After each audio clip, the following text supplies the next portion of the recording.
Alright, what's up MotoGear peeps? Kirk and Mark here, back with another episode. And we're going to kick things off right where we left off and continue the bike build series. So for those of you who have been watching from the start, you will know that we purchased a 2009 Yamaha R1. We're actually rebuilding the bike from scratch, replacing all of the broken pieces and also the bodywork. And today's going to be no exception. And the reason behind that is because the fairings have finally arrived. So this is something that we've been waiting on for the last 2.5 months. It's been coming from overseas, and because of lots of delays, especially with the pandemic, we had to unfortunately wait this long. But the fairings are finally here. We're going to be fitting on the bodywork today, showing you guys a quick little showcase. So get ready for it in 3, 2, 1.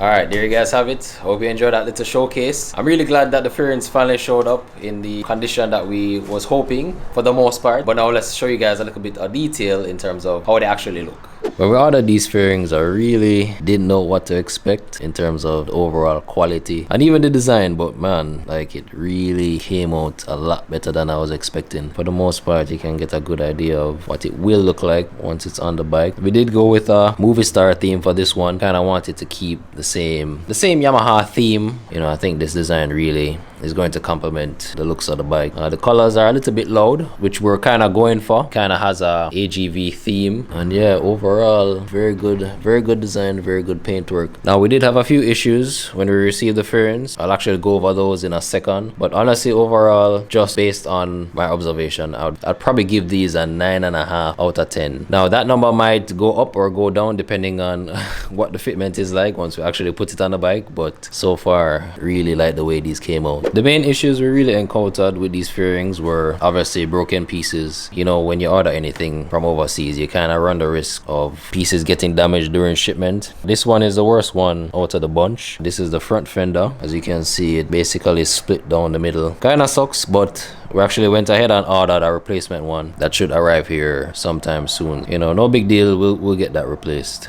The next issue that we had was with this earbox cover. When we first got it in, this edge was actually snapped off. It is back on now, so we did actually get it fixed. Bart from TST actually helped me out fixing a lot of these pieces. He did a very good job welding them back together. This isn't really a structural piece, so I'm not really worried about the longevity, but overall I definitely think it will hold up for what we're going to be using it for. This next piece, the damage actually wasn't that bad. We just had a small break at the end right here, and then up top, I'm not sure how well you can see it in the camera. There's a small hairline crack right here that was actually fixed as well, so this one should be fine. And the last broken piece is this tail fairing in the corner right here. It was snapped in half, but it has already been fixed, so everything is pretty much good to go at this point. Outside of those few pieces that were broken, everything else came out perfect. The paint job actually was a lot better than I was expecting, especially for the price. Definitely looks like they really took the time to paint some of these pieces, and everything is clear coated over, so hopefully it should last a pretty decent amount of time. So this might vary depending on where you guys order fairings like these from, but when you order them, this is pretty much how they come. They do include some of the plastic panels for the side, but other than that, there's no hardware, and there's actually a few pieces missing from this section, which we'll be trying to use with what we have saved from the OEM pieces. So like a few screws and a few washers and stuff like that, because we're gonna need them to be able to fit this stuff back up on the bike. We want to try to save as much hardware as we can. And touching back on hardware, we actually went ahead and ordered all the final pieces that we need to fit everything back up. So a lot of these pieces were very hard to find, used online, so we ended up just going genuine for pretty much everything. As you can see, we have the bracket for the ECU, some miscellaneous bolts, bunch of hardware. On this bike it has a lot of random plastic ducts, so we needed to get one for the left side. And yeah, just pretty much this is everything that we need. There isn't anything else that I can think of. There might be a few other miscellaneous screws and, you know, small nuts that we might be missing, but I think with the stuff that we have now, we should be able to get 95% of the bike done. Now let's move on to actually getting some of this stuff put on the bike. All right, so right now, as you guys can see, we have everything laid out. We're just trying to figure out where we want to start first. That's usually the hardest part in piecing anything together. But I think we're gonna just start from the easiest portion and then work our way to the hardest portion. Start off with where the airbox is, and then we're gonna try and fit on the gauge cluster as well. Mark is just kind of sorting out all the bolts, kind of trying to pair everything together. And then after that, I think we're gonna try and tackle tail, the side fairings, and then I think we're gonna leave the head for last, simply because it's the hardest piece.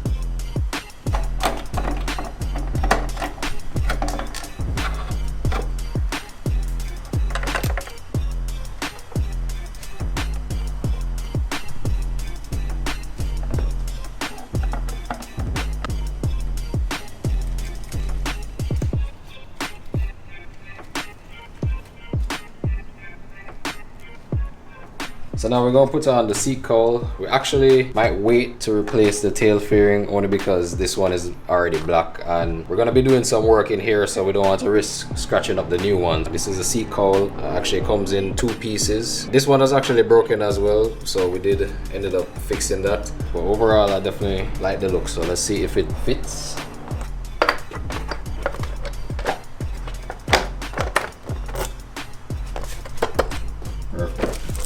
Alright, next up we're going to tackle the ECU bracket. As you guys can see, this one was pretty damaged, so we're going to go ahead and replace it with a brand new one right here.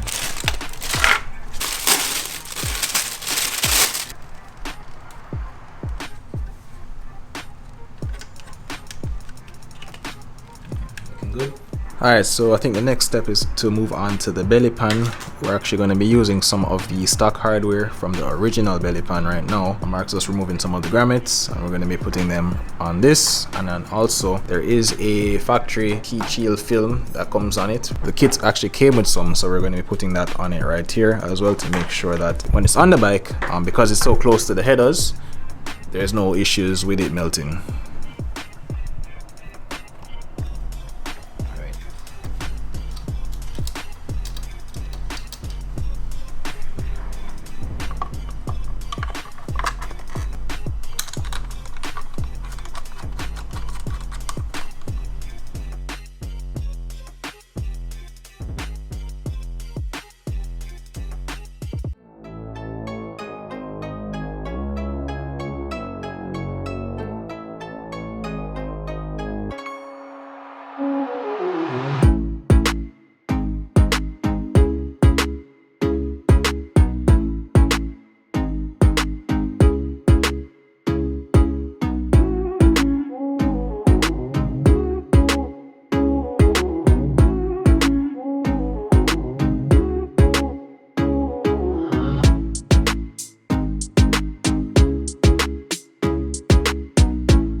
Alright, so as you guys can see, we made some progress with mocking up some of the fairing pieces. Specifically, the belly pan, we had that installed.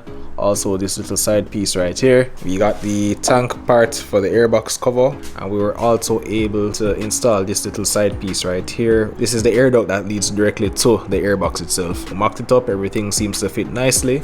We did this side as well using the stock one that was already on the bike, so we didn't have to buy two. And I think next up we're going to be focusing on doing the wiring harness for the gauge cluster, which is right here. And then after that, I think to finish it off, I think we're going to be attaching on the side piece for the fairing to cover up this side right here.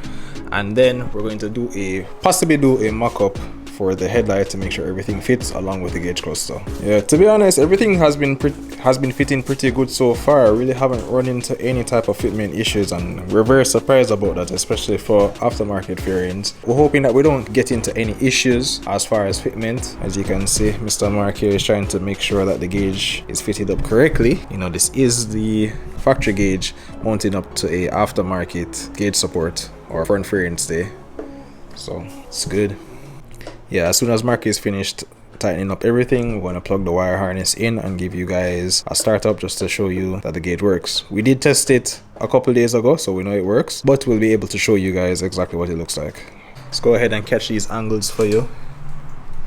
Listen, I hope you guys appreciate the camera work we've been putting in these past couple videos. As most of you should know, making videos isn't the easiest, but we try our best. Alright, everything is nice and plugged in. Let's see if it turns on. Nice. Zoom in right there. This gauge cluster came with 15,494 miles. Pretty close to what the last recorded mileage on this bike was, so we're happy about that. Everything seems to be working fine, no glitches. Yeah, it's good. Alright, the main attraction, fitting up the side. This should definitely give you guys a really good idea of what the bike is going to look like. Until we're fully complete, this is going to be the last piece you guys are going to see fitted on the bike before the big reveal. Just want to give you guys just a rough idea, not the full thing, but just a rough idea.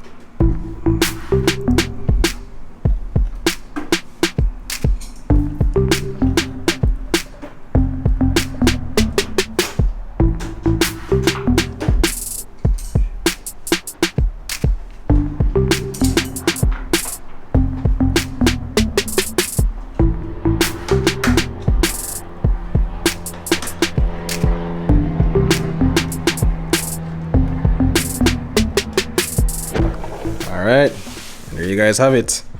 Full side piece is now on. Give you guys a nice little visual because I know you guys want to see it. Yeah, as I said, aesthetically, well, as far as the kit is involved, I don't think we want to go any further to show you guys until the final pieces are put on, and then we'll be able to give you guys the full reveal. But before we finish up, we are going to try and test mount the headlight just to make sure everything fits properly. So this is going to be the final piece for this video. I'm going to turn it on, make sure that it works, and then we're going to close it off right after that. Now there's several specific mounting points that the headlight has to mount to. The air ducts mainly, and then there's about, how much would you say? About 4 tabs right here. Once it mounts into that, then we have to screw it in on the other side, and that's what's going to hold the headlight in place. Alright, we're just going to mount in 2 of the brackets right now, just to give you guys a visual, but looking pretty good, I won't lie. Turn on the headlights just to give it a little test, see if it works. No.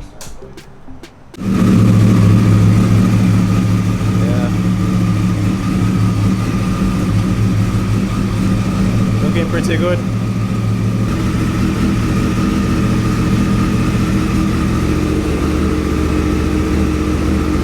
Now we might swap these out for some LED bulbs, but we just had some halogens, so we just threw it in really quick just to give you guys an idea. But most likely it will be LED for the final product. Can't complain, looks pretty good so far. Really looking forward to the final version. You guys can see, gauge looks good. Working properly, so it's good. It's really good.